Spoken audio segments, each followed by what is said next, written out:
Room बनाना है, pre operative post operative room बनाना है, स्टाफ को CSSD के लिए ट्रेन करना है, सैनिटाइजेशन के लिए ट्रेन करना है, फ्यूमिगेशन के लिए ट्रेन करना है, फ्यूमिगेशन स्ट्रिप लगानी है।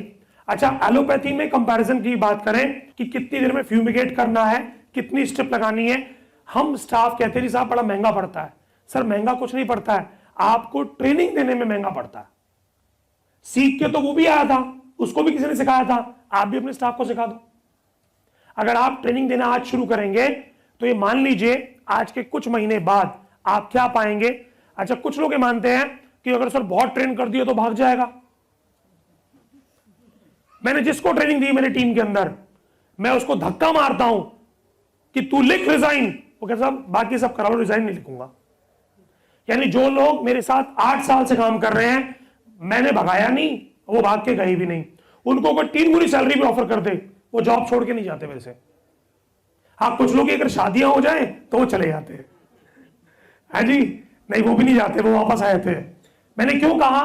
क्योंकि आपका स्टाफ आपकी पैसे से ज्यादा आपके साथ समय व्यतीत करना चाहता है, आपकी ट्रेनिंग। बैठे रहो साहब, ओपीडी देखते रहो। समझदार आदमी कौन होता है? डॉक्टर बैठाता है नौकरी पर और खुद किसमें बिजी है? हाँ भाई नोट ले आ, गिन लू। वो नोट गिनती करने बिजी है, पेशेंट देखने में बिजी। अच्छा, कुछ लोग कहते हैं साहब मेरे पेशेंट वो चुरा के ले जाएगा। सब पेशेंट किसी के नहीं होते, पेशेंट किसी का सगा नहीं है। आप डॉक्टर साहब आज आप प्रैक्टिस कर रहे हो, कल डॉक्टर साहब पड़ोसी में क्लिनिक खोल लें और एक ऑफर निकाल दें, सारे मरीज इनकी जेब में। मरीज कभी किसी का सगा होता ही नहीं है। बहुत से लोगों को लगता है सब पेशेंट में से जरूर पूछते हैं। मेरे फैमिली मेंबर्स भी, जब मैं नया डॉक्टर आया बड़ा खुश हुआ, सारे रिश्तेदार पूछे डॉक्टर साहब रिपोर्ट पढ़ के बताना, व्हाट्सएप पे भेजी, अपन ने पढ़ ली, हाँ जी।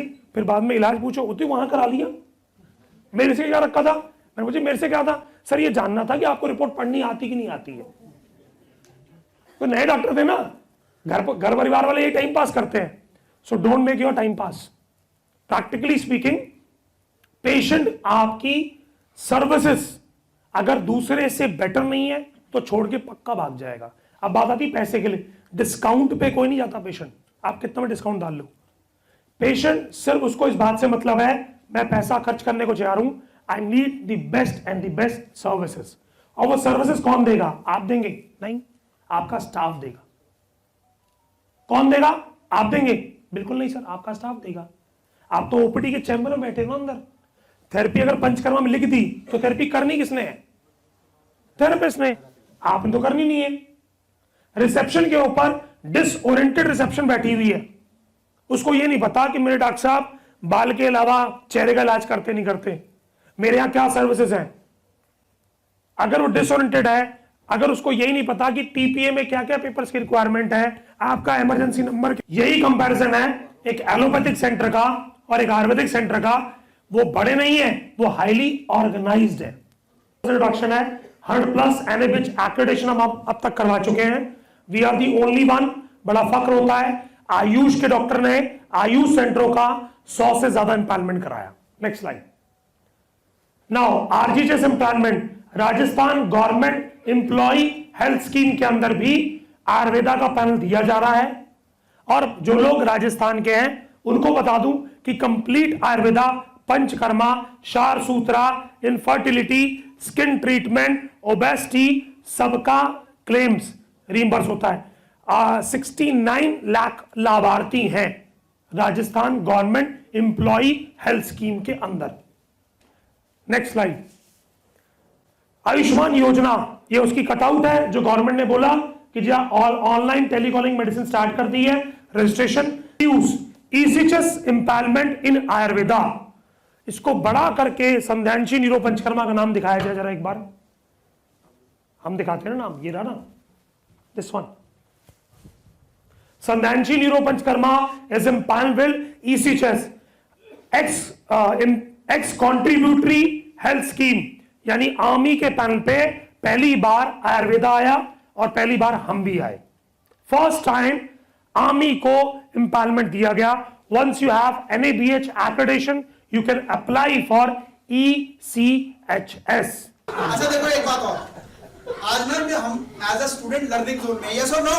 यस। तो लर्निंग जोन में क्या होता है, स्टूडेंट्स आपस में एक दूसरे की भी बात करते हैं और टीचर की भी खिंचाई करते हैं, और टीचर को भी पता होता है मेरे से मजे ले रहे हैं, मजाक कर रहे हैं। तो टीचर को भी अधिकार होता है कभी कभी बातें पूछ लेने का। फाइन, और कोई anyone? Food and time management, thinking style changes, lifestyle changes और रसोई घर का परिवर्तन। सर आ जाओ फिर आप सबके सामने बताऊंगा, बहुत सारे लोग हैं। ठीक है यार, और कोई anyone would like to say? Routine life. आ जाओ सर, आप भी आ जाओ।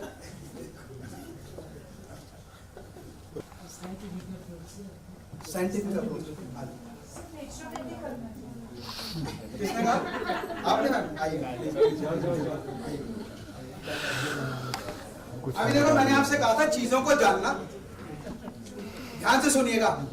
अच्छा, पहले आप बोलो कि महेश्वरी सर आपकी कसम खाते बुरा नहीं मानोगे। ऐसे करो, आप पांचों हम कसम खाते हैं कि कोई बुरा नहीं मानता। हाँ, क्लास को क्लास के रूप में मानेंगे यस, जरूर क्लास और इसको एंजॉय करेंगे। इसको बहुत एंजॉय करेंगे।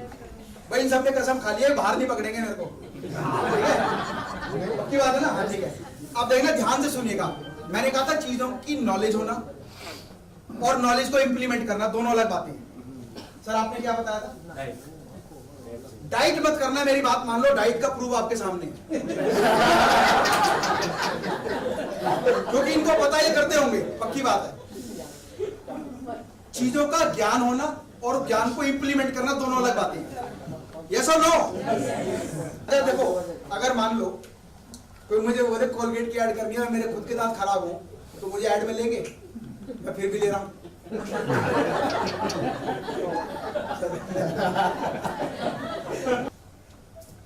और लिखने के बाद सर आप लोग, चाहूंगा कि आप पहले इसको देखें। लिखने के बाद मैंने उसको इंप्लीमेंट करना शुरू किया। सिर्फ अंतर इस बात का है कि क्या आप चीजों को सुनते हैं, समझते हैं, या रियल लाइफ में उसको इंप्लीमेंट करते हैं। मैंने उसको इंप्लीमेंट किया। मेरा बॉडी का जो साइज था, मेरा बॉडी का जो कमर का साइज था 47 इंचेस था, और मेरा बॉडी वेट 96 था, और फैट परसेंटेज 40 थी, 40% फैट परसेंटेज। और आज मेरी फैट परसेंटेज 17 है। उस टाइम मेरी बायोलॉजिकल एज, मतलब मैं था उस समय 38 साल का, और मेरी बायोलॉजिकल एज, और होती है ना वो जो आप कैलकुलेट करते हैं BMI मशीन पे, उस समय 48 आती थी। आज मेरी एक्चुअल एज 43 है, और मेरी बायोलॉजिकल एज कैलकुलेशन में 35 आती है। मेरा बॉडी फैट परसेंटेज आज 17% आता है। जिस समय मैं 38 साल का था, उस समय दिखता भी 45 साल का था, और आज मैं 42-43 साल का हूं, तो मुझे नहीं पता मैं कितने का दिखता हूं, पर मुझे ये पता है कि उससे बेहतर दिखता हूं। 28 इंच की कमर तक पहुंचा, 6 पैक एब्स बनाए, जो दुनिया का सबसे मुश्किल काम बॉडी बिल्डर्स बोलते हैं, और ये मैंने अचीव किया। और जितनी भी बात मैंने आपको बिजनेस में बोली है ना यहाँ पर, वो कोई थ्योरेटिकल बात नहीं है। मैं खाली एक मोटिवेशनल स्पीकर नहीं हूं कि आया बोल के और चला गया, हवा की बातें बोल के चला गया। डॉक्टर विकास गुप्ता जी जानते हैं, केतु सर जानते हैं, डॉक्टर साहब जानते हैं, डॉक्टर साहब जानते हैं। मेटास ओवरसीज लिमिटेड कंपनी है मेरी, पर ये पब्लिक स्पीकिंग मेरा प्रोफेशन के साथ पैशन है, और डॉक्टर विकास गुप्ता मेरे क्लोज फ्रेंड है, फैमिली फ्रेंड है। तो बिजनेस को ना, जो भी बात मैंने आपसे बोली है, मैंने कोई थ्योरेटिकल कंटेंट नहीं बोला, उसको प्रैक्टिकल लाइफ पे इंप्लीमेंट किया है। और मेरा एक शोरूम 70 लाख रुपए से लेकर 2.5 करोड़ रुपए तक का बना हुआ है, और पूरे इंडिया में 50 से ज्यादा शोरूम्स हैं। आपके गुजरात में एक सूरत में मेरा शोरूम है। तो बिजनेस में चीजों को सुनना, सीखना, समझना, ये बात तो मैंने फन के लिए बोली थी सर, सबको, ताकि एक जॉयफुल महसूस हो, ताकि मैं भी दिखा पाऊं मैंने 6 पैक क्या बनाया है, और आप भी अगली बार मिलेंगे मीटिंग में तो 6 पैक के साथ मिलेंगे। तो रियल लाइफ में ना बिजनेस सब करना चाहते हैं। अच्छा, एक आदमी हाथ खड़ा करके बता दो ग्रोथ नहीं करना चाहता, कोई भी नहीं करेगा, मुझे पता है। अच्छा, कौन ये चाहता है कि जिस लेवल पे मैं कर रहा हूं उससे भी नीचे चला जाऊं? कोई भी नहीं चाहता। लेकिन जैसे ही आपकी इंडस्ट्री में कोई दूसरा प्लेयर आएगा, आप कुछ भी नहीं करेंगे, वो आपसे अपग्रेड होके आएगा, वो अपने आप डिग्रेड हो जाएंगे। तो तरीका क्या है? समय के अनुसार अपने आप को बदलो। और समय के अनुसार बदलने का मतलब है या तो खुद हर चीज को सीखो, समझो और इंप्लीमेंट करो, या जो ऑलरेडी कर रहा है उसके साथ जुड़ जाओ। दुनिया का सबसे आसान फॉर्मूला यही है। गुरु चाणक्य ने एक स्टेटमेंट कही थी कि यदि पूरा जीवन अनुभव करके सीखने पर लगाओगे ना, तो एक जीवन कम पड़ जाएगा। कम से कम 4-5 साल चाहिए मार्केटिंग समझने में, 2-3 साल चाहिए सेल्स समझने में, 2-3 साल चाहिए HR बनने में, 4-5 साल चाहिए बिजनेस मैनेजमेंट समझने में, फाइनेंस को सीखने के लिए फाइनेंस का एक चैप्टर चाहिए। सब कुछ सीखोगे ना तो दुनिया का सबसे संभव काम है बिजनेस को चलाना। लेकिन दुनिया के सफल लोग बिजनेस के एक्सपर्ट्स को अपने साथ जोड़ते हैं और बिजनेस में नेक्स्ट लेवल पर पहुंच जाते हैं। और आप ही के क्षेत्र में, आप ही के स्थान पर आप देखिएगा बहुत सारे सेंटर्स जो हमारे साथ जुड़ गए हैं, जिन्होंने फ्रेंचाइजी में कन्वर्ट हो गए हैं, हमारे साथ एसोसिएशन कर लिया, वो नेक्स्ट लेवल पर आपको अगले कुछ ही महीनों में दिख जाएंगे। लास्ट मीटिंग में भी जो लोग आए थे उनको पता है कि कितनी तेजी से हम डेवलप होते जा रहे हैं। तो ये रियल लाइफ ट्रांसफॉर्मेशन है। और मेरे अलावा इंडिया में जितने मोटिवेशनल स्पीकर हैं, बहुत सारे लोगों ने चैलेंज एक्सेप्ट किया कि हम भी पतले होंगे, हम भी पतले होंगे। फर्स्ट टाइम मैंने अचीव किया और ट्रांसफॉर्म करके दिखाया। तो यही बात हम बिजनेस पर करते हैं कि we are offering here panchakarma centre, institutes and accreditation. Fine. तो आप जैसे जो भी लोग इस बिजनेस, इस प्रोफेशन के बारे में डीपली समझना चाहते हैं कि भाई कैसे हो सकता है, क्या पॉसिबिलिटीज हैं, उनका वेलकम है। मीटिंग के लिए अपॉइंटमेंट सर एक बार नंबर आप कौन बताएगा? वह वेबसाइट पे भी देखेंगे तो अग्निकर्म जो बहुत अच्छे से परफॉर्म किया जाता है। टैनिस एल्बो में अग्निकर्म को मल्टीपल पॉइंट्स अग्निकर्म के दिए जाते हैं। नेक्स्ट, ये वार्ड्स का केस है। वार्ड्स के केस में मल्टीपल वार्ड्स है। पहले आप एक्सरसाइज करेंगे, लेखन करेंगे और उसके बाद पर्टिकुलर पॉइंट्स पे अग्निकर्म को परफॉर्म किया जाता है। Next slide please. कॉर्न के केस में, कॉर्न में भी बहुत अच्छा रिजल्ट होता है अग्निकर्म का। कॉर्न में भी पहले जो हार्ड टिश्यूज है उसको एक्सरसाइज किया जाता है, पूरा निकाल लिया जाएगा रूट तक। फिर जो उसका पर्टिकुलर रूट है उसको टच करेंगे हैंड से, जहां पे आपको टेंडर पॉइंट दिख रहा है वहीं पे अग्निकर्म की शलाक को हिट किया जाता है। Next slide please. सैनिटल टैग में अग्निकर्म को परफॉर्म करना चाहिए। सैनिटल टैग में एक्सरसाइज करने के बाद जो क्षार सूत्र वाले बोलेंगे कि हम तो क्षार सूत्र सर प्रैक्टिस करते हैं, बट आप अर्श की चिकित्सा में हमने देखा है कि कुछ पेशेंट्स को करने के बाद वीकेंड अगर पेन हो रहा है तो उसको जुलोग भी लगाते हैं और अग्निकर्म भी परफॉर्म करते हैं। राजकीय सेवाओं में रहते हुए शल्य चिकित्सा शिविरों में बतौर विशेषज्ञ अपनी सेवाएं प्रदान करते रहे हैं। मास्टर ट्रेनर के रूप में कई विश्व स्तरीय मंचों पर भारत का प्रतिनिधित्व करते हुए आयुर्वेद के प्रचार और प्रसार में निरंतर अपना योगदान दे रही हैं। So ladies and gentlemen, please welcome शासूत्र specialist doctor O.P. Sharma ji. तो है हार्सू शेफ फिस्चुला। इसके चिकित्सा के अंदर काफ़ी स्किल्ड सर्जन की आवश्यकता होती है। अब वो क्यों होती है? देखिए, पेशेंट को आपने लिथोट्रॉमी में लिटा रखता है, 6 o'clock के ऊपर उसका इंटरनल ओपनिंग होता है, लेकिन बोथ साइड लेफ्ट और राइट दोनों साइड उसके अंदर ट्रैक होते हैं।